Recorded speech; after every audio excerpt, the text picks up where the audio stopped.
তোমাদের মধ্যে কেউ কি গাড়ি চালাতে পারো? হ্যাঁ হ্যাঁ, আমরা তিনজনেই পারি। ভালোই হলো। তোমরা আমায় একটু কালীঘাটিতে পৌঁছে দেবে? আসলে কি বলো তো, আগামীকাল সকাল 8টায় কালীঘাটিতে আমার একটা মিটিং আছে, তাই আমায় এক্ষুনি ওখানে পৌঁছতে হবে। কিন্তু আমার শরীরের অবস্থা এমন নেই যে আমি যেতে পারি। সে আমাদেরকে বলল কালীঘাটি আমাদের শহর থেকে প্রায় 50 কিলোমিটার দূরে ছিল, তার মানে প্রায় 1-1.5 ঘন্টা রাস্তা। কিন্তু এত রাতে অচেনা লোকের সাথে কোথাও যাওয়াটা আমাদের সমীচীন মনে হলো না, তাই আমরা ওকে কালীঘাটি পৌঁছে দিতে অস্বীকার করলাম। আর তখনই ওই লোকটা বলে উঠল, আমার কথাটা শোনো, আমাকে ওখানে পৌঁছতেই হবে। আমি ওখানে না পৌঁছলে আমার চাকরিও যেতে পারে। আমি তোমাদের 2000 টাকা দেবো, তোমরা আমায় ওখানকার রয়্যাল গার্ডেন হোটেলে পৌঁছে দাও। আজকের রাতটা আমার সাথে কাটিয়ে সকাল সকাল চা জল খাবার খেয়ে ফিরে চলে এসো। 2000? তাও বসে বসে? এটা শুনে আমরা তিনজন পরস্পরের মুখ চাওয়াচাওয়ি করতে লাগলাম। এমনিতেও তখন আমরা কলেজের জন্য দূরে একটা বাড়ি ভাড়া করে থাকতাম, তাই আমাদের জিজ্ঞেস করার কেউ ছিল না যে আমরা সারা রাত কোথায় ছিলাম। তার উপরে আমরা চালানোর জন্য গাড়িও পাচ্ছিলাম। সেই কলেজের সময় আমাদের গাড়ি চালানোর খুব শখ ছিল, আর তার উপরে সকালে আমরা ফ্রি জল খাবারও পেয়ে যেতাম। রাতটা খুব মনোরম ছিল, তাই আমরা তিনজন ওই লোকটাকে কালীঘাটে পৌঁছে দিতে রাজি হয়ে গেলাম। আমরা তিনজন পালা করে গাড়ি চালানোর জন্য সিদ্ধান্ত নিলাম। আমরা কালীঘাটের দিকে রওনা দিয়ে দিলাম।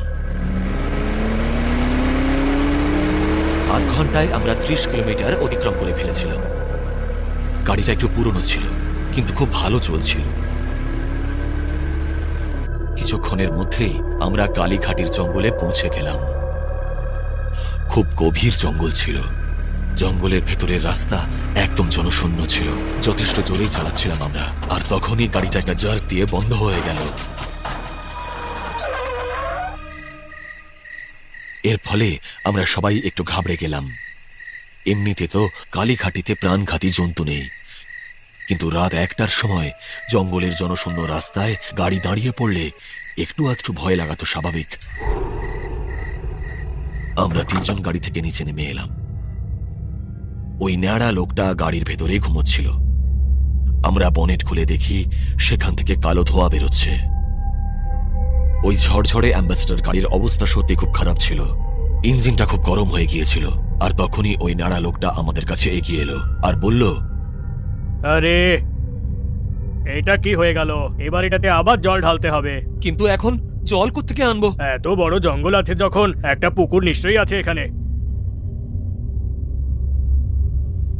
ওই লোকটা পায়চারি করতে করতে বলল, আরে এই দেখো, পুকুর পেয়ে গেছি।